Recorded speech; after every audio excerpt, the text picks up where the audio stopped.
நண்பர்களுக்கு வணக்கம். இன்னைக்கு வந்து நம்மளுடைய நேரலை ஆரம்பிக்கும் போதே பார்த்தீங்கன்னா, உங்களுக்கு ஒரு அ ஒரு காணொளிய காமிச்சுட்டு, அதுக்கப்புறமா அத பத்தி நம்ம பேசுவோம்னு வந்திருக்கோம். ராஜராஜ சோழனுக்கு வெளிநாட்டு தொடர்புகள் இருந்ததா? அப்படிங்கிறது தான் தலைப்பு. ஆனா அந்த தலைப்புக்கு முன்னாடி ஏன் இந்த சப்ஜெக்ட்ட நான் எடுத்தேன் அப்படின்றதுக்கு, நான் இப்ப உங்களுக்கு ஒரு காணொளிய காட்டுறேன். அந்த காணொளிய பாருங்க. பார்த்து முடிச்சதுக்கு அப்புறம் ஒரு 3 நிமிஷம் தான் ஓடும். அதுக்கப்புறமா நம்ம அத பத்தி விவரமா பேசுவோம். Hey guys, this is Brihadiswara Temple in India, and I'm going to show you some solid evidence that ancient Indians were well connected to the rest of the world. This temple was built in 1010 AD, so it is just over 8,000 years old. You can see plenty of gods and saints carved on the temple tower, but here you can see a European carved on the temple. This is really surprising because historians will tell us that the first European to reach South India was Vasco da Gama in 1498, but this temple was built 500 years before his arrival. Does this carving really show a European? To understand this, let's take a look at this carving in the same temple, which shows how ancient Indians looked and dressed. You can see how they wore a lot of jewelry, but usually did not wear shirts because South India is a very hot place. Notice the hairdo where they pulled up the hair to the side. This is confirmed by another carving which shows a similar hairdo, and it also shows a broad nose. Going back to this figure, you will see the exact opposite. He wears a top hat but no jewelry. His shirt is shown with long sleeves and a collar. His nose is carved sharp, and he even has a beard as opposed to Indians who were clean shaven. His hair is let loose to the sides, and if you look at his hands and his face, it's almost looking like he is posing for the sculptor. If you compare this carving with Robert II, the King of France during the same period, it's almost an accurate match. Notice that the beard and the hair of the king matches with the carving. Even the long sleeves and collar are consistent. The only difference is that the king is shown with a crown in Europe, and here he is shown with a hat. It's very likely that this carving shows King Robert II of France because only gods, kings, and saints are usually carved on Hindu temple towers. How is such an accurate carving possible? Where the world leaders connected 1,000 years ago, just like they are connected today? Are there any other carvings in this temple that show people from other countries as well? Here's another carving in the same temple that's also quite incredible. This clearly shows a Chinese man with a long beard and a long mustache. Here's a painting of an ancient king who ruled China. Look how he too has a long beard and a long mustache. Remarkably, he wears a similar headdress in the painting, just like the carving shows. History tells us that the world was not connected before 1500s, but these carvings clearly show that the Indian king Rajaraja had international connections on both sides of the world. How were these international communications possible without advanced technology? I hope you like this video. I'm finding a lot of intriguing stuff like this, so please do subscribe to my channel. Thank you for watching, and talk to you soon.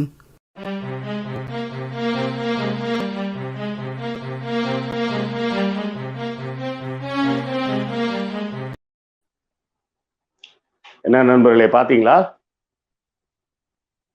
இதைத்தான் இந்த காணொளியை என்கிட்ட ஒரு நண்பர் ஒரு 3 ஆண்டுகளுக்கு முன்னாடி காமிச்சாங்க. அப்ப காமிச்சப்ப பாத்தீங்கன்னா கிட்டத்தட்ட ஒரு 25,000 பேர் பார்த்திருந்தாங்க. இப்ப கிட்டத்தட்ட ஒரு 1,90,000 பேர் கிட்ட பார்த்துட்டாங்க இந்த வீடியோவை. இதுல இதை விட இன்னொரு பெரிய வேடிக்கை என்னன்னு கேட்டீங்கன்னா, உங்களுக்கு சத்யம் டிவின்னு ஒரு சேட்டலைட் டெலிவிஷன் வர்றது தெரியும்ல. இந்த வீடியோவை எடுத்து சத்யம் டிவியில வேற போட்டாங்க. அது நடந்து ஒரு வருஷம் 2 வருஷம் இருக்கும். இது பாத்தீங்கன்னா இதே இந்த வீடியோ வந்து நம்ம வந்து விளக்கம் பேசுறதுக்காக தான் நம்ம எடுத்து பயன்படுத்தி இருக்கோம். காப்பிரைட்டை மீறி எடுக்கிறதுக்காக எல்லாம் நம்ம எடுக்கல. இப்ப இந்த மாதிரி ஒரு வீடியோ வந்து யூடியூப்ல இருக்கும்போது இதை வந்து புரளி, இது உண்மையிலே புரளி தான். அது என்னன்றதை நான் விளக்கமா சொல்றேன். இத போட்டவர் வந்து பிரவீன் மோகன் ஒருத்தர் போட்டிருந்தாரு. இப்ப பாத்தீங்கன்னா இந்த ஒரு வீடியோவை மட்டும் கிட்டத்தட்ட 2 லட்சம் பேர் பார்த்துட்டாங்கன்னு சொல்றேன். சத்யம் டிவியில வேற இதை எடுத்து போட்டு வேற காமிச்சிருக்கிறாங்க. அப்ப என்ன ஆகுதுன்னு நல்லா யோசிச்சு பாத்தீங்கன்னா, ஒரு பொய்யான செய்திய பரபரன்னு பரப்பி விட்டுறாங்க. இதை பத்தி நம்ம விவரமா நம்மளுடைய தெரிந்த வரலாற்றின் தெரியாத பக்கங்கள் புக்ல இந்த வீடியோ பத்தியும் எழுதியிருக்கோம். இப்ப அதை பத்தி தான் பேசுறோம்.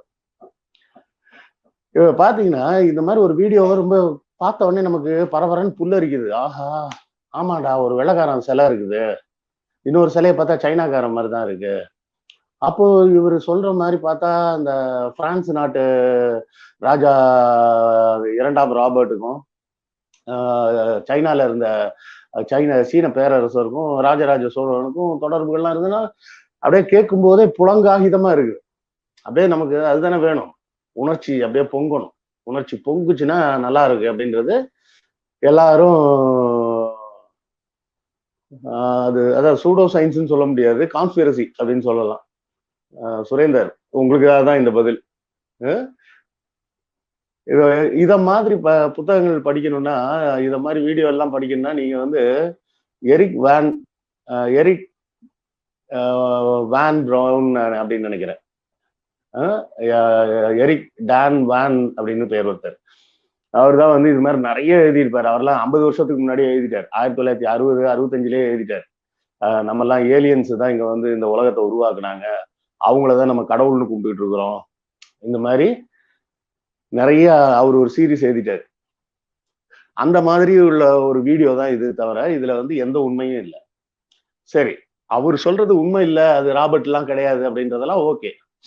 ஆனா இந்த கோயில் கட்டப்பட்டது கிபி 1000, அதுல எந்த சந்தேகமும் கிடையாது. அதே மாதிரி அந்த கோயில் சிலையில, கோபுரத்தோட சிலையில ஒரு வெள்ளைக்காரனோட, அதாவது தொப்பியெல்லாம் போட்டு பார்த்த உடனே சந்தேகத்துக்கே இடம் இல்லாமல் அவர் ஒரு ஐரோப்பியர் அப்படிங்கிறது பார்த்த உடனே தெரியும். அதுலயும் எந்த சந்தேகமும் இல்லை. அப்போ ஐரோப்பியர் சிலை இருக்கிறது உண்மை, ஆனா அவர் சொல்றது பொய். அப்படின்னா ராஜராஜ சோழன் காலத்துல ஐரோப்பியர் சிலை எப்படி உள்ள வந்தது? இதுதான் வந்து நம்ம வந்து மெய்ப்பொருள் காண்பதுன்றது. வரலாறுல இப்படி ஒண்ணு இருக்கு, இல்லைன்னுலாம் சொல்ல மறுக்கவே முடியாது. யாரு வேணாலும் இன்னைக்கு வேணாலும் தஞ்சாவூர் போகலாம். தஞ்சாவூர் போய் அந்த கோபுரம் இல்ல, விமானம், நடுவுல இருக்கிற அந்த விமானத்தோட வடக்கு பக்கத்துக்கு வந்துட்டீங்கன்னா, வடக்கு பக்கத்துல இருந்து பாத்தீங்கன்னா தெரியும், அழகா பளிச்சுன்னு தெரியும். ரொம்ப உயரத்துல கூட இருக்காது, சரியா முதல் தட்டிலேயே இருக்கும். அதாவது இந்த செவுரு முடிஞ்சு அந்த கோபுரத்தோட முதல் நிலை ஆரம்பிக்கும் பார்த்தீங்களா, அந்த இடத்துலயே அந்த சிலை பளிச்சுன்னு பார்க்க முடியும். அந்த சிலை மட்டும் இல்ல, அந்த மாதிரி ஒரு சீனரோட சிலை ஒன்றும் இருக்கும். அந்த 2 சிலையும் பாருங்க, இதை போட்டிருக்கோம் வந்து பாத்தீங்களா. இப்ப இதுல காமிக்கிற மாதிரி பாருங்க, அந்த மேல அந்த ஐரோப்பியரோட சிலை இப்படி 2 கையை இப்படி வச்சுட்டு இப்படி உட்கார்ந்து இருக்கிற மாதிரியும், ஹாஃப் ஸ்லீவ்ஸ் அரைக்கை சட்டை போட்டு ஒரு ஹேட்டும் வச்சுட்டு இருக்கோம். அதே மாதிரி இந்த கீழே காட்டியிருக்க இன்னொரு படத்துல பாத்தீங்கன்னா ஒரு சீனர் மாதிரியே பளிச்சுன்னு அந்த நீளமா இப்படி தொங்குற மீசை, இப்படி நல்ல பெரிய தலைமுடி எல்லாத்தோட இந்த 2 சிலையும் தஞ்சாவூர் கோயில் விமானத்துல இருக்கிறது 100க்கு 100 உண்மை. அந்த உண்மையை நம்ம வந்து இல்லைன்னா மறுக்கலாம் இல்லை. ஆனா இது மாதிரி புரளியை கிளப்புறாங்க பார்த்தீங்களா, இந்த புரளிகளை தான் நம்ம நம்பக்கூடாது அப்படின்றதுதான் நான் சொல்ல வரக்கூடிய கருத்து. சரி, சொல்ல வரக்கூடிய கருத்து சரிங்க சார், அது ஏன் இருக்கு அப்படின்னு நீங்க சொல்லுங்க. இந்த கேள்வியோட நான் கிட்டத்தட்ட ஒரு 6 மாசம் தேடினேன். எங்கெல்லாமோ போய் பார்த்தேன், எங்கெல்லாமோ படிச்சு பார்த்தேன். எதுக்குமே சரியான ஒரு என்ன சொல்றது, ஏற்றுக்கொள்ளக்கூடிய ஒரு உண்மையான செய்தி என்ன அப்படின்றது எனக்கு கண்டே பிடிக்க முடியல. சரின்ட்டு தஞ்சாவூர் பக்கம்லாம் கூட தெரிஞ்ச நண்பர்கள்ட்ட எல்லாம் கேட்டு கேட்டு கேட்டு கேட்டு கேட்டு பார்த்தேன். எல்லாருமே இல்லைங்க, அது வந்து ஐரோப்பிய நாடுகள் கூட அவருக்கு தொடர்பு இருந்திருக்க வாய்ப்பு இருக்குல்லாங்க. அது எப்படி நீங்க வந்து ஒரு தமிழ் மன்னனோட பெருமையை வந்து நீங்க சிதைக்க பாக்குறீங்க? நான் வந்து ஒரு தமிழ் மன்னனோட பெருமையை சிதைக்கணும்ன்றதுலாம் என்னோட நோக்கமும் கிடையாது. அது என்னைக்குமே கிடையாது. அதுலயும் ராஜராஜனை எனக்கு ரொம்ப ரொம்ப பிடிக்கும் அப்படின்றது வேற ஒரு உண்மை. அதனாலதான் ராஜராஜ சோழன் பார்ப்பன அடிமையா அப்படின்னு ஒரு கேள்வியோட இல்லை, அவன் வந்து ஒரு விஷனரியான ஒரு மன்னன் அப்படின்றத பத்தி ஒரு புத்தகமும் எழுதியிருக்கிறேன். அப்படி இருக்கும்போது நான் இப்படி ஒரு ஆங்கில ஒரு ஐரோப்பியரோட சிலை அங்க இருக்குங்கும்போது அதை நான் வந்து எப்படி இல்லைன்னு மறுக்க முடியும்? நானும் எங்கெல்லாமோ தேடினேன். எனக்கு அடிப்படையா இந்த இடத்துல வந்து ஒரு கேள்வி வந்ததுக்கு காரணம் என்னன்னு கேட்டீங்கன்னா, ராஜராஜ சோழனோட காலம், அதாவது குறிப்பா இன்னும் சொல்ல போனா சோழர்களோட காலமும் சிலுவை போரோட காலமும் கிட்டத்தட்ட ஒத்து போற ஒரு காலம். சிலுவை போர் நீங்க கேள்விப்பட்டிருப்பீங்க. அதாவது கான்ஸ்டான்டினோப்பிள் அப்படின்னு சொல்லி இந்த பைசாண்டியன் எம்பையர்னு சொல்லுவாங்கல்ல. அதாவது ரோமாபுரி சாம்ராஜ்யம் வந்து ரொம்ப பெருசா வளர்ந்து இப்ப இருக்க இத்தாலியில இருந்து அப்படியே வளர்ந்து வளர்ந்து வளர்ந்து இப்ப இருக்கிற துருக்கி வரை வந்துருச்சு. துருக்கி வரை அவங்க மொத்த ஐரோப்பாவும், ஐரோப்பாவை தாண்டி துருக்கியிலையும் வந்து ரோம் நாட்டோட ஆட்சி தான் நடந்துகிட்டு இருந்தது. அப்போ ஆட்சி அதிகாரத்தை பிரிக்க கண்ட்ரோல் பண்ண முடியலன்றதுனால, ஏன்னா அந்த காலத்துல தகவல் தொடர்பு ரொம்ப கஷ்டம்ன்றப்போ ஒரே ஒரு ரோம் தலைநகரத்தில இருந்து துருக்கி வரை செய்திகள் போய் சேர முடியல அப்படின்றதுனால என்ன பண்றாங்க, சாம்ராஜ்யத்தை ரெண்டா பிரிக்கிறாங்க. ஒண்ணு ரோமாபுரி சாம்ராஜ்யம், இன்னொன்னு கிழக்கு ரோமாபுரி சாம்ராஜ்யம்னு பிரிக்கிறாங்க. இந்த கிழக்கு ரோமாபுரி சாம்ராஜ்யத்தை தான் பைசாண்டியன் எம்பையர்னு சொல்லுவாங்க. இந்த பைசாண்டியன் எம்பையருக்கு தலைநகரமா தான் கான்ஸ்டான்டினோப்பிள்னு ஒரு நகரம் இருந்தது. அந்த கான்ஸ்டான்டினோப்பிள்ன்ற பேர் ஏன் வைக்கிறாங்க அப்படின்னா, கான்ஸ்டான்டினோப்பிள்னு ஒரு ரோமாபுரி சக்கரவர்த்தி தான் முதல்ல கிறிஸ்தவ மதத்துக்கு மாறினவர். மாறி கிறிஸ்தவ மதத்தை ரோம் சாம்ராஜ்யத்தோட அதிகாரப்பூர்வ மதமா அறிவிக்கிறார். அப்படி அறிவிச்சதுனாலதான் ஐரோப்பிய நாடுகள் பூராமே கிறிஸ்தவ மதம் வேகமா பரவ ஆரம்பிச்சது. இந்த கான்ஸ்டான்டினோப்பிள்ன்ற நகரத்தை முகமது நபி காலத்திற்கு பின்னாடி இஸ்லாமியர்கள்லாம் என்ன பண்றாங்க, இது நம்மளுடைய இஸ்லாமியர் பகுதியில இருந்துகிட்டு இவங்க எங்க வந்து உட்கார்ந்து இருக்கிறாங்கன்னா அந்த நகரத்தை எப்படியாவது கைப்பற்றணும்னு முயற்சி பண்றாங்க. கைப்பற்றவும் செய்யறாங்க. கைப்பற்றி தான் அதுக்கு பேரை வந்து இஸ்தான்புல் மாத்துறாங்க. இப்ப இருக்க அதே இஸ்தான்புல் தான். அப்ப இந்த கான்ஸ்டான்டினோப்பிள் இஸ்தான்புல்லா மாறும்போது ரோம் நகரத்துல இருந்த சக்கரவர்த்திகள்லாம் போய் போப்புகள் காலம் வந்துருது. போப்புகள் தான் அந்த போப்பாண்டவர்னு சொல்றாங்கல்ல, அவங்க தான் வந்து மொத்த ரோம் சாம்ராஜ்யத்துக்கே ராஜா மாதிரியே உட்கார்ந்துருக்காங்க.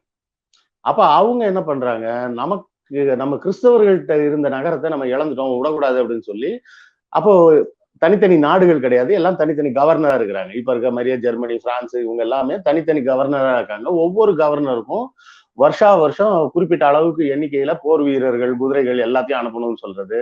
இதை எடுத்துக்கிட்டு இவங்க நேரா போய் இஸ்தான்புல்ல மறுபடியும் பிடிக்கிறது, பிடிச்சிட்டு அதுக்கப்புறம் அதுக்கு பேரை மாத்தி பழையபடி கான்ஸ்டான்டினோபிள்னு பேர் வைக்கிறது. அடுத்த ஒரு வருஷத்துக்குள்ளேயே அவங்க இஸ்லாமியர்கள் மறுபடியும் வந்து பிடிச்சி இவங்களெல்லாம் துரத்தி விட்டுட்டு மறுபடியும் இஸ்தான்புல்னு பேர் வைக்கிறது. இப்படியே கிட்டத்தட்ட அது ரொம்ப வருஷமா நடந்துகிட்டு இருந்தது.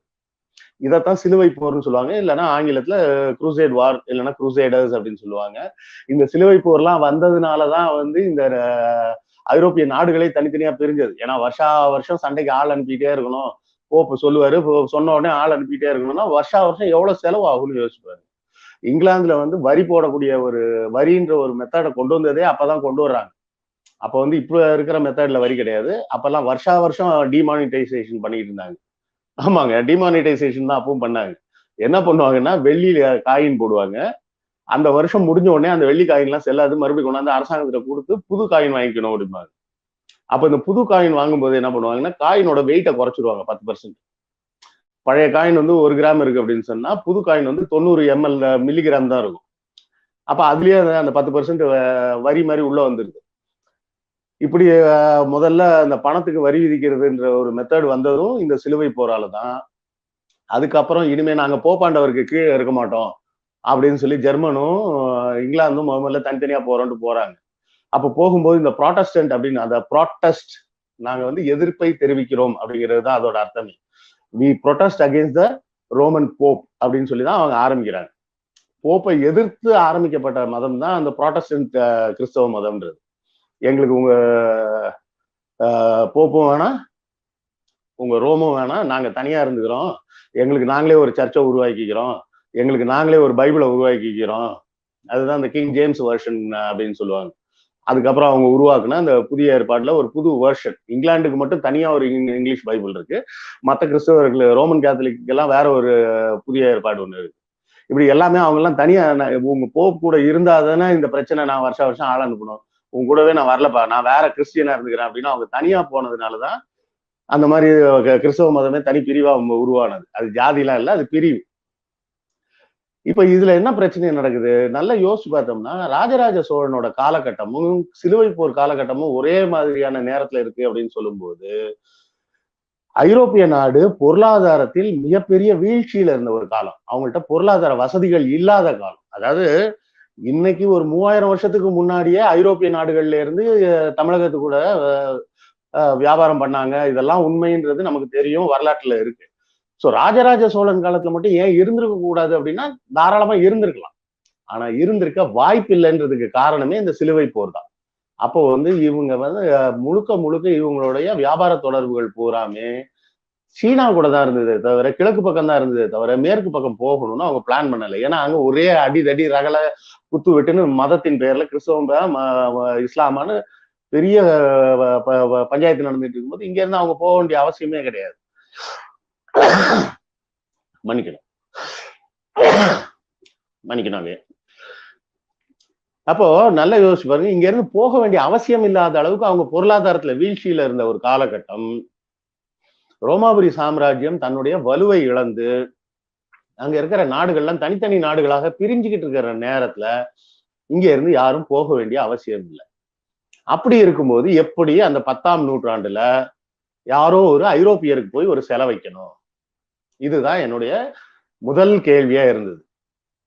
இந்த கேள்வியை வச்சு நான் தேடி தேடி தேடி தேடி அலையும் போதுதான் தஞ்சாவூர்ல எனக்கு அண்ணன் மாதிரி ஒருத்தர், அண்ணன்னா அண்ணன்னு அன்பா கூப்பிடுறது நம்ம, அவர்கிட்ட ஒரு நாள் பேசிட்டு இருக்கும்போதுதான் அவர் சொன்னாரு, தம்பி நீங்க தப்பான இடத்துல தேடுறீங்க அப்படின்னு. என்னென்ன சொல்றீங்க அப்படின்னு. தஞ்சாவூர்ல தேடக்கூடாதா அப்போ? இல்லப்பா நான் அந்த இடத்த சொல்லல, நான் சொல்றது காலத்தை சொல்றேன். நீங்க கிபி 1000 தேடிட்டு இருக்கீங்க, கிபி 1000 தேடக்கூடாது, நீங்க தேட வேண்டிய வருஷம் கிபி 1800 அப்படின்னாரு. எனக்கு ஒரே ஷாக், என்னென்ன சொல்றீங்க, ஏன்பா ஒரு பில்டிங்னா ரிப்பேர் எல்லாம் பண்ண மாட்டாங்களா அப்படின்னு. அப்படின்னு என்னன்னா, ஏன்பா கோயில்னா என்ன, கோபுரம்னா அது ஒரு பில்டிங் தானப்பா, அதெல்லாம் ரிப்பேர் பண்ண மாட்டாங்களா? அது ரிப்பேர் பண்ண கதை ஒண்ணு இருக்கு, அந்த செய்தியை போய் தேடி பாருங்கன்னு சொல்லி அந்த செய்திகள் எல்லாம் காட்டினாரு. அதுக்கு அப்புறம் தான் ஓ இவ்வளவுதான் மேட்ரா அப்படின்னு எனக்கு டக்குன்னு புரிஞ்சுது. இது என்னன்னு பாத்தீங்கன்னா 1830-40களில் பிரிட்டிஷ் அரசாங்கம், பிரிட்டிஷ் இல்ல கிழக்கிந்திய கம்பெனி என்ன பண்ணுது, ஜிடிஎஸ்னு ஒண்ணு கொண்டாடுறாங்க. அதுக்கு வார்தால இருந்து ஆரம்பிக்கிறாங்க. இப்போ வார்தான்னு ஒண்ணு இருக்கு பாத்தீங்களா, அந்த வார்தா நம்ம அந்த கேட் ஆஃப் இந்தியான்னு சொல்லி அந்த பாகிஸ்தான் மற்றும் இந்திய ராணுவ வீரர்கள் தினமும் அந்த கதவை திறக்கிறது மூடுறது அந்த பெரேட் எல்லாம் பண்ணுவாங்க, பார்த்துருப்பீங்க. அந்த பகுதியில தான் அதுக்கு முதல்ல அடிக்கல் நாட்டுறாங்க. அதுக்கு பேரு ஜிடிஎஸ் அப்படின்னு பேரு, great trigonometric survey of India அப்படின்னு ஆரம்பிக்கிறாங்க. அந்த அந்த அடிக்கல் நாட்டின அந்த கல்லு தான் இந்த படத்துல இருக்கு பாருங்க. இது இது இல்லைங்க, மேல இருப்பாரு, அவங்க படத்தை மாத்தி காமிச்சிட்டாங்க. இதுதான் அந்த அடிக்கல் நாட்டினது 1830 நினைக்கிறேன். அப்ப அடிக்கல் நாட்டினது இது ஜிடிஎஸ், அதாவது great trigonometric survey of India. இதுக்கு தலைவரா ஒருத்தரை போடுறாங்க. அவர் பேர் கர்னல் வில்லியம் லாம்டன். இவர் தான் கர்னல் வில்லியம் லாம்டன். இவர் தலைமையில தான் அந்த பணியை ஆரம்பிக்கிறாங்க. அது என்ன, அது கிரேட் ட்ரிக்னோமெட்ரிக் சர்வே அப்படின்னு கேட்டீங்கன்னா வேற ஒண்ணும் கிடையாதுங்க. இன்னைக்கு நம்ம கிட்ட இருக்கிற இந்தியா மேப் இருக்கு பாத்தீங்களா, அந்த இந்தியா மேப்பை உருவாக்குனவர் இவர் தான். அது எப்படி உருவாக்குனாரு அப்படின்னு கேட்கிறீங்களா,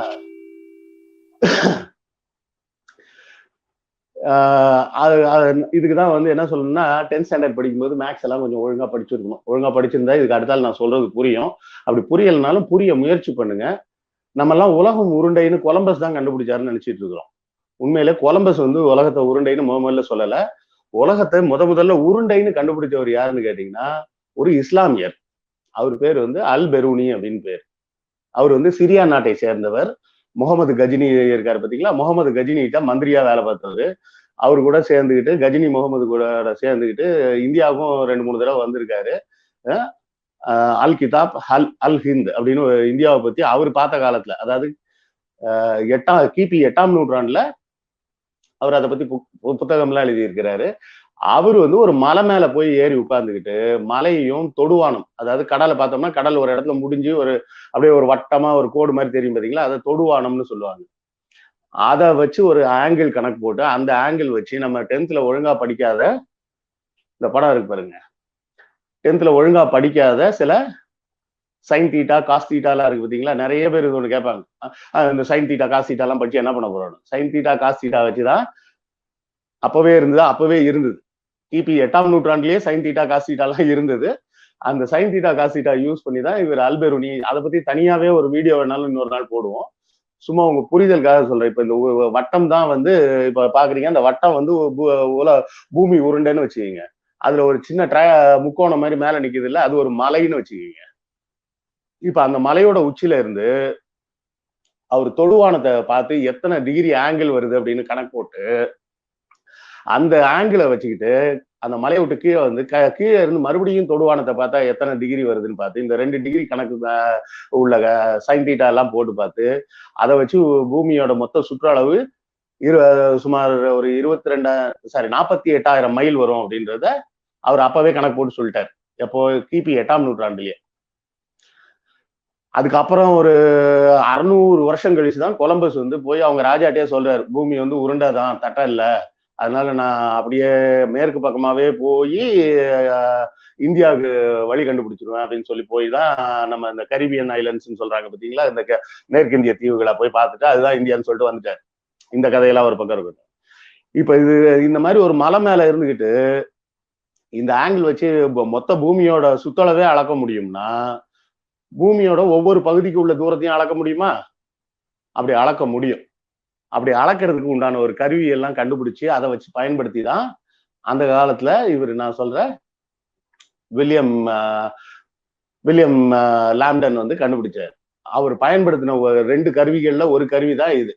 இந்த கருவியோட பேர் வந்து தியோடலைட் அப்படிம்பாங்க. என்னடா புதுசா பேர் சொல்ற, புதுசா மிஷினை காட்டுற அப்படின்னு நினைக்காதீங்க. நான் சொல்ற எல்லாத்துக்குமே நீங்க இப்ப நான் சொன்ன பேரையோ போட்டு பாத்தீங்கன்னாலே இந்த படங்கள் பேர் வரும். இல்ல வில்லியம் லாம்டன் அப்படின்னு சும்மா தேடி பாத்தீங்கன்னாலே அவசர ரெஃபரன்ஸுக்கு வேணா விக்கிபீடியால கூட நீங்க பார்த்து தெரிஞ்சுக்க முடியும். இந்த தியோடலைட்னு ஒரு கருவி ஒண்ணு, இது வந்து சுமார் 7 அடி உயரம் இருக்கும். சரிங்களா? இன்னொரு கருவி ஒண்ணு இருக்கு, இது பேரு ஜெனித் செக்டார் அப்படிம்பாங்க. மன்னிக்கணும், ஜெனித் செக்டார். இது ஒரு 5 அடி 5.5 அடி உயரத்துக்கு இருக்கும். இது 2 கருவியும் பார்த்தா ஒண்ணு கிட்டத்தட்ட 1/2 டன்னுக்கு மேல வெயிட் இருக்கும். அதாவது ஒரு கருவியுமே ஒரு 500 கிலோவுக்கு மேல வெயிட் இருக்கும். புரியுதுங்களா? இந்த கருவியை வச்சுதான் அவரு மொத்த இந்தியாவுக்கும் சுத்தி ஒரு இடமா போய் அந்தந்த பகுதிகளை பூரா ஒரு மலை மேல போய் அந்த கருவியை வச்சுப்பாரு. வச்சுட்டு அங்க இருந்து இந்த கருவி வழியா ஒரு குறிப்பிட்ட கிராமத்தை பார்த்தோம்னா அந்த கிராமத்துக்கும் இந்த மலை உச்சிக்கும் எவ்வளவு ஆங்கிள் இருக்கு, அதை வச்சு இந்த மலையில இருந்து இந்த கிராமம் எவ்வளவு தூரத்துல இருக்கு, அந்த கிராமத்துல இருந்து இன்னொரு புள்ளி அடையாளத்துக்கு எடுத்து அந்த புள்ளி எவ்வளவு தூரத்துல இருக்கு, இப்படி எல்லாத்தையுமே கணக்கு போட்டு மொத்த இந்தியாவுக்கும் சர்வே எடுத்தார். ஒரு பெரிய டீம் வச்சுதான் எடுத்தாரு. ஆனா அந்த டீமுக்கு மொத்த தலைமையும் அவரு தான். அதைத்தான் வந்து great trigonometric survey of India அப்படிங்கிறது. அதாவது இந்தியாவை மொத்தமா அளந்து அந்த டீம்ல இருந்த இன்னொருத்தர் யாருன்னு கேட்டீங்கன்னா எவரெஸ்ட், மவுண்ட் எவரெஸ்டுக்கு பேர் வச்சிருக்காங்கல்ல, அவருதான். இவங்க 2 பேரும் தான் அந்த டீம்ல முக்கியமான மெம்பர்களா இருந்து மொத்த இந்தியாவும் அளந்தாங்க. அவங்க அளந்து போட்ட ஒரு ஸ்கெட்சோட படம் இருக்கு பாருங்க. இந்த ஸ்கெட்ச் தான் வந்து அவங்க மொத்த இந்தியாவையும் இந்த தியோடலைட்ன்ற கருவியை வச்சு இந்த ஜெனித் செக்டார்னு சொன்ன பார்த்தீங்களா, இந்த 2 கருவிகளை பயன்படுத்தி ஒவ்வொரு மலைகள்லயா போய் உட்கார்ந்து அந்த மலைகளோட உச்சியில இருந்து பக்கத்துல இருக்கிற ஊர்லாம் எவ்வளவு தூரத்துல இருக்கு, எவ்வளவு தூரத்துல இருக்குன்னு, அதாவது இந்த முக்கோண விதின்னு சொல்லுவாங்க. ட்ரிக்னாமெட்ரி அப்படின்னாலே 3 கோணங்களை கொண்ட ஒரு உருவத்தை வச்சுக்கிட்டு அதுல ஒரு பக்கம் தெரிஞ்சா இன்னும் மத்த 2 பக்கத்தை கண்டுபிடிக்கலாம், ஒரு பக்கத்துக்கும் ஒரு ஆங்கிள் தெரிஞ்சா மீதி 2 பக்கத்தை கண்டுபிடிக்கலாம். இப்படி எல்லாத்துக்கும் பயன்படுத்தக்கூடிய அந்த ஃபார்முலா தான் சைன் தீட்டா காஸ் தீட்டா எல்லாமே. அது வந்து மேக்ஸ் கிளாஸ் ஆயிடும் அப்புறம் ரொம்ப உள்ள போனோம்னா, அதனால அதுக்குள்ள போக வேண்டாம். நம்ம அந்த படம் இருக்கட்டும். இப்ப பாக்குறீங்களே, நம்ம பார்க்கக்கூடிய இந்தியா மேப்ன்றதே இவங்க உருவாக்கி நமக்கு கொடுத்த மேப் தான் முதல் பிரதி. அப்ப இவங்களுக்கு எல்லாம் வந்து நம்ம வந்து அவங்க வந்து இந்தியாவை இது பண்ணிட்டாங்க அது பண்ணிட்டாங்க. நம்ம வேதகால நாகரிகத்துல இருந்த எந்த ரிஷிகளும் இந்த மாதிரி எல்லாம் அளவெடுத்துலாம் கொடுக்கல. இந்த இந்தியா இப்படி இருக்கும் அப்படி இருக்கும் அப்படின்லாம் யாரும் மேப் போட்டுலாம் கொடுக்கல. இத மேப் போட்டு கொடுத்தது வந்து இந்த ஆங்கிலேயர்கள். சரி, இதுக்கும் நீ சொல்ல வந்த தஞ்சாவூர் மேட்டருக்கும் என்னப்பா சம்பந்தம்? சம்பந்தமே இல்லாம தஞ்சாவூர் கோயில் கோபுரத்துல ஒரு ஐரோப்பியர் சிலை இருக்குன்னு ஆரம்பிச்சுட்டு திடீர்னு அல்பெருனின்ற சிலுவை போர்ன்ற அப்பதான் ஒரு இது புரியுன்றக்காக சொல்றேன். சரி, எல்லாமே சொல்றேன், முதல்ல அந்த சிலைக்கு வாப்பா அப்படின்னு நீங்க கேட்கறது எனக்கு புரியுது. அந்த சிலையோட மேட்ரு என்ன அப்படின்றதுலாம் வேற ஒண்ணும் இல்லை. இவர் வந்து தமிழ்நாட்டுல அதுவும் குறிப்பா தஞ்சாவூர் பகுதிக்கு வந்து மேப் வரைய வராரு. இந்த ஜிடிஎஸ் கிரேட் ட்ரிக்னாமெட்ரிக் சர்வேல தஞ்சை மாவட்டத்தை ஃபுல்லா மேப்ல வரையறதுக்காக வர்றாரு. வந்தா தஞ்சை பகுதியில உயரமான இடமே இல்லை, முழுக்க முழுக்க முழுக்க முழுக்க சமதளமா இருக்கு. சமதளத்துல வச்சுக்கிட்டு அளக்க முடியாது. ஏன்னா இது ஒரு உயரத்துல இருந்து பார்த்தாதான் இங்க இருந்து அத்தனை டிகிரி கோணம் இருக்கு, இத்தனை டிகிரி கோணம் இருக்குன்னு கணக்கெடுக்க முடியும். ஆனா இங்க தஞ்சாவூர்ல சமதளம் முழுக்க முழுக்க முழுக்க முழுக்க தஞ்சை மாவட்டம் ஃபுல்லா சமதளமா இருக்கு. அதனால வேற எங்க வைக்கிறதுன்னு இப்ப தெரியாம தேடிட்டு வரும்போது நல்லா அழகா நடு தஞ்சாவூர்ல கோயில் நிக்குது. ஒரு நல்ல 300 அடி உயரத்துக்கு 250 அடி உயரத்துக்கு ஒரு விமானத்தோட நிக்குது. அப்போ அங்க இருந்த ராஜா யாரு? 2ஆம் சர்போஜி. நம்ம நேத்தோ முந்தா நாள் பேசும்போது கூட சொல்லிட்டு இருந்தோம், ஞாபகம் இருக்குங்களா? சரபோஜி அருங்காட்சியகம், அந்த மியூசியம்லாம் இருக்குன்னு சொன்னோமே, சர்போஜி மியூசியம். அந்த மியூசியத்தை உருவாக்குன சர்போஜி, 2ஆம் சர்போஜி தான் அப்போ தஞ்சைக்கு மன்னர் இல்ல, கிட்டத்தட்ட ஜமீன்தார் ஸ்டேட்டஸ்க்கு இறங்கி வந்துட்டாரு. பிரிட்டிஷ் அந்த கிழக்கிந்திய கம்பெனிக்கு ஒரு ஜமீன்தார் மாதிரி அங்க உட்கார்ந்து இருக்கிறாரு. அப்ப இவர் என்ன சொல்றாரு, இந்த கோயில் வந்து தஞ்சாவூர் கோயில் வந்து யாரோட கண்ட்ரோல்ல இருக்கு? இந்த மராட்டிய மன்னர்கள் கண்ட்ரோல்ல தான் அன்னைக்கும் இன்னைக்கும் இருக்கு. அப்போ அந்த மராட்டிய மன்னர் சொல்லி என்ன சொல்றாரு, நான் சர்வே எடுக்கணும், அதனால இந்த கோபுரத்து மேல கொண்டு போய் நான் வச்சுக்கிறேன், எது தியோடலைட்ட. அப்போ அது ஒரு உயரம் கிடைச்சிருது எனக்கு, அந்த உயரத்துல இருந்து நான் வச்சு எல்லா இடத்தையும் அளக்க முடியும் அப்படின்னு சொல்லி கேட்கிறாரு. இவரும் சரின்னு மன்னரும் ஒத்துக்கிறாரு. என்ன அப்படியெல்லாம் அவரெல்லாம் அளந்து முடிக்கிறாரு. பாதி வேலை நடக்கும் போதே என்ன ஆகுது, அந்த தியோடலைட் அங்க இருந்து டமால்னு கீழே விழுந்துது கோபுரத்து மேல இருந்து. எத்தனை கிலோ சொன்ன? 500 கிலோவுக்கு மேல இருக்கும்னு சொன்னேன். மோர் தேன் ½ டன் அப்படின்னு தான் அதை மென்ஷன் பண்ணியிருக்காங்க. எங்க அதையும் சொல்றேன், எங்கன்றதையும் நான் சொல்றேன், சொல்லாம விட்டுருவோமா? ஒரு ½ டன்னுக்கு உள்ள வெயிட்ல உள்ள ஒரு பெரிய மெட்டல் கருவி, உலோக கருவி கோபுரத்தோட உச்சியில இருந்து கீழே விழுந்து, அது விழும்போது அந்த வடக்கு பகுதி கோபுரத்துல பல இடங்களா உடைச்சு செதைச்சிருச்சு. அந்த கோபுரம் உடைஞ்சு செதறி, அதுக்கப்புறம் வில்லியம் லாம்டன் தன்னுடைய சொந்த செலவில், கிழக்கிந்திய கம்பெனி செலவுல கூட இல்லாம தன்னுடைய சொந்த செலவில் அந்த கோபுரத்தை சரி செய்து கொடுத்தார். இதுதான் வரலாறு. அப்போ இவரோட சொந்த செலவுல இவர் சரி செஞ்சு கொடுக்கும்போது சர்போஜி மன்னர் என்ன பண்றாரு, இவருக்கு நன்றி கடன் செலுத்துற விதமாக இவர் மாதிரியே அந்த ஹேட்டு, ஹாஃப் கை ஷர்ட் எல்லாம் போட்டு ஒரு சிலையை செஞ்சு உள்ள வச்சிடறாரு. இதுதான் வந்து அந்த ஐரோப்பியர் சிலை வந்ததோட வரலாற்று பின்னணி. நம்ம ஆரம்பத்துல பார்த்தோம் அந்த மாதிரி உட்டாலங்கடி வீடியோ இல்ல அது. வில்லியம் லாம்டனுக்கு மரியாதை செய்யும் பொருட்டு அந்த ஐரோப்பியர் சிலைய சர்போஜி ராஜா என்ன பண்றாரு, அப்ப இருக்கிற சிற்பிகளை வச்சு, எப்போ கிபி 1000 உள்ள செய்யும் போது இல்ல, கிபி 1800களில் ரிப்பேர் பண்ணும்போது இந்த சிலைகளை செஞ்சு இந்த இதை மாடிஃபிகேஷன்லாம் பண்ணி இந்த சிலையை செஞ்சு உள்ள வைக்கிறார். சரி, அப்ப இந்த சீனாக்காரன் சிலை எதுப்பா அப்படின்னு கேட்பீங்க. அது எனக்கும் தெரியாதுங்க. அது வந்து சிலர் வந்து என்ன சொல்லியிருக்காங்க, அது வந்து போக சித்தரோட சிலையா இருக்கும் அப்படின்னு சொல்றாங்க. போகர்னா சித்தர்னா அவர் வந்து சைனாக்காரர் அப்படின்றதே இன்னும் நிறைய பேருக்கு தெரியாது. அவங்க எல்லாம் என்ன நினைச்சிட்டு இருக்காங்க, போக சித்தர் தமிழ் கடவுள் பழனி ஆண்டவர் முருகன் அப்படின்லாம் நினைச்சிட்டு இருக்காங்க. போக சித்தர் புத்த மதத்தை சேர்ந்தவர். அவரு புத்தருக்காக கட்டின கோயில் தான் வந்து பழனியில இருக்கிற கோயில். அந்த கோயில்ல இருக்கிற சாமிக்கு பேரு முருகன் கிடையாது, தண்டாயுத பாணி. பழனி தண்டாயுத பாணி தான் அதோட பேரு. தண்டாயுத பாணி அப்படின்னு சொன்னா தண்டாயுத பாணின்னு சொன்னா முருகன் கிடையாது. முருகனுக்கு ஆயுதம் வந்து வேல். முருகனோட ஆயுதம் வேலாயுதம், தண்டாயுதம் கிடையாது. சரிங்களா? அது வந்து ஒரு பௌத்த கோயில். அந்த புத்த மதத்துக்கு பேரு குமார புத்தம்னு சொல்லுவாங்க. புத்த மதம் ஒரு 8 வகையான புத்தமா ஆரம்பத்துல இருந்தது. கடைசியா தான் 2ஆ பிரிஞ்சு, அதாவது 8 வகையான வழிபாட்டு முறைகள் இருந்தது. அப்படி இருந்த ஒரு 8 வகையில ஒண்ணுதான் குமார புத்தம் அப்படின்னு பேரு. அந்த குமர புத்தமா இருக்கும்போது அவரோட பேர் வந்து மஞ்சுநாதான்னு பேரு. இந்த மஞ்சுநாதா இப்ப நம்ம தமிழ்ல வந்து சொல்லிட்டு இருக்கோம் பாத்தீங்களா, குன்று இருக்கும் இடமெல்லாம் குமரன் இருக்கும் இடம்னு. ஆக்சுவலா குன்று இருக்கும் இடமெல்லாம் குமரன் இருக்கும் இடம் தான். அந்த குமரன் வந்து முருகன் இல்ல, அவர் வந்து குமரபுத்தர். இதே குமரபுத்தரை தான் கர்நாடக மாநிலத்துல பாத்தீங்கன்னா மஞ்சுநாதான்னு சொல்லுவாங்க. நீங்க கர்நாடக மாநிலத்துக்கு பாத்தீங்கன்னா இங்க முருகன்ற பேரு, குமரன்ற பேர் எவ்வளவு பிரபலமா இருக்கோ அதே மாதிரி கர்நாடகால போனீங்கன்னா மஞ்சுநாதா மஞ்சுநாதான்ற பேர் வந்து ரொம்ப பிரபலமா இருக்கும். ஏன்னா அங்க இருந்து அது புத்தரோட வழி. அங்க வந்து அந்த சமஸ்கிருத பேரே வச்சுக்கிட்டாங்க மஞ்சுநாதா அப்படின்னு. இங்க குமரபுத்தன்னு குமரன் வழிபாடுன்னு வச்சுக்கிட்டாங்க. டக்கு டக்குன்னு வேற எங்கேயாவது போயிடுறோம்ல. அத உருவாக்குன போகர் வந்து ஒரு பௌத்த மதத்தை சேர்ந்தவர். அவர் ஒரு சீன நாட்டை சேர்ந்தவர்.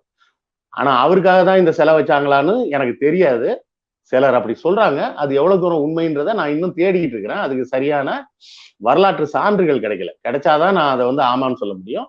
பட் போகர் வந்து சீன நாட்டுக்காரர், புத்த மதத்தை சேர்ந்தவர்ன்றது உறுதியான தகவல். அதுல 2வது கேள்விகளா இடம் இல்ல. இந்த சிலையில இருக்கிறது போக சித்தரா இல்லையான்றது தெரியாது. அது போக சித்தராவும் இருக்க வாய்ப்பு இருக்கு. சீன மன்னரா இருக்க வாய்ப்பு கிடையாது. ஏன்னா சீன மன்னருக்கு இவங்களுக்கும் தொடர்பு எல்லாம் எதுவும் கிடையாது. இவங்களோட தொடர்பு பூரா ஜாவா, சுமத்ரா, இந்தோனேஷியா, மலேசியா இந்த மாதிரி பகுதியில தான் இருந்ததே தவிர சீன நாட்டோட நேரடி அரசாங்க தொடர்பு எல்லாம் கிடையாது. வியாபார தொடர்பு சோழர்கள் வர்றதுக்கு முன்னாடி இருந்தே இருக்கு. ஆனா இவங்க வந்து இவங்களோட நேரடி தொடர்பு இருக்கிறதே வந்து இந்த நாடுகள் கூட தானே தவிர சீன நாட்டு கூட கிடையாது. அதுவும் போக இந்த ஸ்ரீவிஜயம் நாட்டு மன்னரா இருக்குமோ அப்படின்னு நினைக்கலாம். கிடையாது. ஏன்னா ஸ்ரீவிஜயம் நாட்டு மன்னர்லாம் வந்து இவங்கள்ட்ட உதவி கேட்டு வந்தவங்களே தவிர இவங்களுக்கு உதவி பண்ணவங்க இல்ல. ஸோ இவங்களுக்கு உதவி பண்ணியிருந்தா வேணா சிலை வைக்கிறதுக்கு வாய்ப்பு இருக்கு. இவங்க போய் உதவியும் பண்ணி சிலையும் எல்லாம் வைக்க மாட்டாங்க. அப்படி வைக்கிறதா இருந்தா பக்கத்துல இருந்த வேங்கி நாட்டு மன்னர்களோட சிலையை கூட வைக்கலாமே. வேங்கி நாட்டு மன்னர் சிலை கூட வைக்கல. ஏன்னா அவங்க எல்லாம் சம்பந்தி, பொண்ணு கொடுத்து பொண்ணு எடுத்துக்கிட்டவங்க. வேங்கி நாட்டு மன்னர்களோட சிலையை வைக்கலன்றப்ப சீன நாட்டு மன்னரோட சிலையெல்லாம் வைக்கிறதுக்கு வாய்ப்புகள் கிடையாது. சரி, இப்ப நான் சொன்னது பூரா உண்மையா பொய்யான்னு எப்படி நம்புறதுன்றீங்களா? இது வந்து இங்கிலாந்துல வந்து பாத்தீங்கன்னா த என்ஜினியர் அப்படின்னு ஒரு ஜேர்னல் இருக்கு. அதாவது ஜேர்னல்னு சொல்றது பாத்தீங்கன்னா அந்த துறை சார்ந்தவர்கள் மட்டும் படிக்கக்கூடிய ஒரு குறிப்பிட்ட காலத்துல வெளிவரக்கூடிய ஒரு பத்திரிகை. அது மாசத்துக்கு ஒரு தடவையோ 3 மாசத்துக்கு ஒரு தடவையோ வரும். அந்த பத்திரிகை எந்த கடைக்கும் வராது. அந்த துறை சார்ந்தவங்களுக்கு மட்டும் வரும். அது மாதிரி உள்ளதை ஜேர்னல்னு சொல்லுவாங்க. இது வந்து 1800கள்லயே இந்த ஜேர்னல்ன்ற விஷயம் ஆரம்பிச்சிட்டாங்க. இது வந்து மருத்துவர்களுக்கு தனியா ஒரு ஜேர்னல் இருக்கு. அணு விஞ்ஞானிகளுக்கு தனியா ஒரு ஜேர்னல் இருக்கு. இப்படி அப்போ வந்து ஒரு உலகத்தோட ஏதோ ஒரு பகுதியில ஒரு விஞ்ஞானி அணு அணு ஆராய்ச்சியில ஏதோ ஒன்று கண்டுபிடிச்சாருன்னா அதை பத்தின விஷயங்கள் அந்த ஜேர்னல்ல வரும். அந்த ஜேர்னல்ல வர்ற விஷயங்களை பூரா எடுத்து மற்ற உலகத்துல இருக்கிற மற்ற விஞ்ஞானிகளும் தெரிஞ்சுப்பாங்க. அதே மாதிரி ஒரு மருத்துவர் வந்து ஒரு விஷயம் கண்டுபிடிச்சிருக்காரு சுவிட்சர்லாந்து அப்படின்னா அது அந்த மருத்துவர்களுக்கான ஜேர்னல்ல வெளியே வரும்போது உலகம் பூரா இருக்க மற்ற மருத்துவர்களும் அதை படிச்சு தெரிஞ்சுப்பாங்க. இது மாதிரி இன்ஜினியர் அப்படின்னு ஒரு ஜேர்னல் இருக்கு. அந்த படத்தை காட்டுற பாருங்க. இது வந்து 1870 வந்த ஜேர்னல். அந்த ஜேர்னலோட பேர் வந்து த என்ஜினியர். மேலேயே நல்லா கொட்டையா எழுத்துல போட்டுக்கு பாருங்க, தி என்ஜினியர். பாத்தீங்களா, வருஷம் கூட இருக்கும், ஜூன் மாசம் 1870. சரி, இது ஒரு பக்கம். இந்த ஜேர்னல்ல காமிச்சிட்டா என்னப்பா அர்த்தம் அப்படின்றீங்களா? இந்த ஜேர்னல்ல என்ன இருக்குன்றத அடுத்த படத்துல காட்டுறேன் பாருங்க.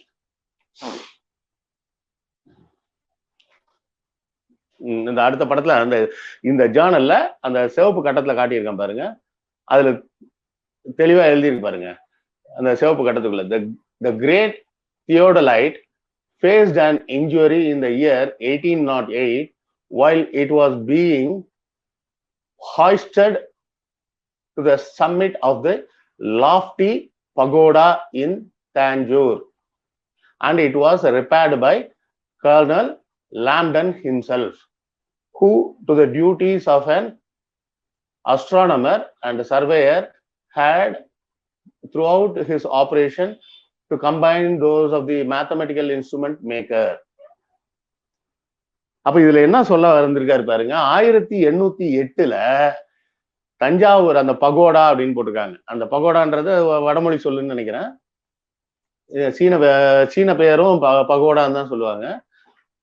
தஞ்சாவூர்ல இருந்த பகோடா மேல, அந்த கோபுரத்தின் மேல இந்த கிரேட் தியோடலைட்டை, இந்த 1/2 டன் வெயிட்டுக்கு மேல இருந்த தியோடலைட்டை கொண்டு போய் வைக்கும் போது அது கீழே உளுந்து உடஞ்சி நொறுங்கி, அதையும் அந்த பகோடாவையும் இவர் தான் லாம்டன் தான் ரிப்பேர் பண்ணி கொடுத்தாரு அப்படின்னு அந்த ஜேர்னல்ல அவரே பதிவு பண்ணியிருக்காரு. நானே பண்ணப்போ அது உடஞ்சி கீழே விழுந்துருச்சு. அப்போ விழுந்தப்போ தியோடலைட்டையும் நான் தான் ரிப்பேர் பண்ணேன், கோபுரத்தையும் நான் தான் ரிப்பேர் பண்ணி கொடுத்தேன் அப்படின்னு அவரு அந்த 1800ல வந்த அந்த ஜேர்னல்ல தெளிவா எழுதியிருக்கிறார். இதுக்கு மேல என்ன வேணும்? வரலாற்று சான்று. அதுக்கு அடுத்ததுல பாத்தீங்கன்னா இது வந்து வார்தால இருக்கக்கூடிய அவர் வில்லியம் லாம்டனோட சமாதி. அவர் இறந்ததுக்கு அப்புறம் இங்கதான் அவரையே புதைச்சாங்க. ஸோ உண்மையிலே ராஜராஜ சோழனுக்கு எவ்வளவு தூரம் நம்ம நன்றியோடு இருக்கணுமோ, தமிழர் கலாச்சாரத்தை இவ்வளவு தூரம் உயர்த்தி காட்டினதுக்கு, அதே மாதிரி இந்தியாவை ஒரு மேப்ல ஒரு வரைபடத்துல இவ்வளவு தூரம் தெளிவா கொண்டு வந்ததுனால நம்ம வில்லியம் லாம்டனுக்கும் நன்றியுடையவர்களாக இருக்க வேண்டும். ஏன்னா அவரு தான் வந்து முழு முயற்சி எடுத்து மொத்த இந்தியாவும் மேப்ல கொண்டு வந்தாரு. அப்படி கொண்டு வந்தப்பதான் இந்த கோபுரம் உடஞ்சி, அந்த உடஞ்ச கோபுரத்தையும் அவரே சொந்த காசுல ரிப்பேர் பண்ணி கொடுத்துட்டு போயிருக்காரு. அதுதான் அவங்களுக்கு கலைகள் மேல இருக்கக்கூடிய ஒரு மரியாதை. அவரு வந்து ஒரு கிறிஸ்தவர், அவர் இந்த நாட்டை சேர்ந்தவர் கூட இல்லை, ஒரு ஆங்கிலேயர். அவர் வந்து உங்க சிலை உடஞ்சா எனக்கு என்னடா அப்பாடா அப்படின்னு சொல்லிட்டு அவர் பாட்டு போயிருந்திருக்கலாம். ஏன்னா அப்போ வந்து ராஜா செர்ஃபோஜியும் எதுவும் கேட்டுக்க போறது இல்லை. ஏன்னா அவரே ஒரு ஜமீன்தார், வேணா அவர் சொந்த காசை போட்டு வேணா கோபுரத்தை ரிப்பேர் பண்ணியிருக்கணும். நான் ரிப்பேர்லாம் பண்ணி தர முடியாது போ அப்படின்னு சொல்லிட்டு அவர் பாட்டுக்கு அவர் வேலையை பார்க்க போயிருந்தா இவங்களால எதுவும் கேட்கவும் முடியாது. ஏன்னா அவங்க கீழே தான் இவங்க ஆட்சியில இருக்காங்க. ஆனாலும் தானா அதை பொறுப்பெடுத்துக்கிட்டு தஞ்சை பெரிய கோயில் கோபுரத்தை 1800ல இவர் ரிப்பேர் பண்ணி கொடுத்துருக்கிறார். ஆக தஞ்சாவூர்ல இருந்த ராஜராஜ சோழனுக்கு பிரான்ஸ் நாட்டுல இருந்த 2ஆம் ரிச்சர்டு கூட எல்லாம் எந்த தொடர்பும் கிடையாது, அதுக்கு வாய்ப்பும் கிடையாது. இது வந்து வில்லியம் லாம்டனுக்காக அங்க வைக்கப்பட்ட ஒரு ஐரோப்பியர் சிலை. ஓகே, நாளைக்கு வேற ஒரு செய்தியோட சந்திப்போம். நன்றி, வணக்கம்.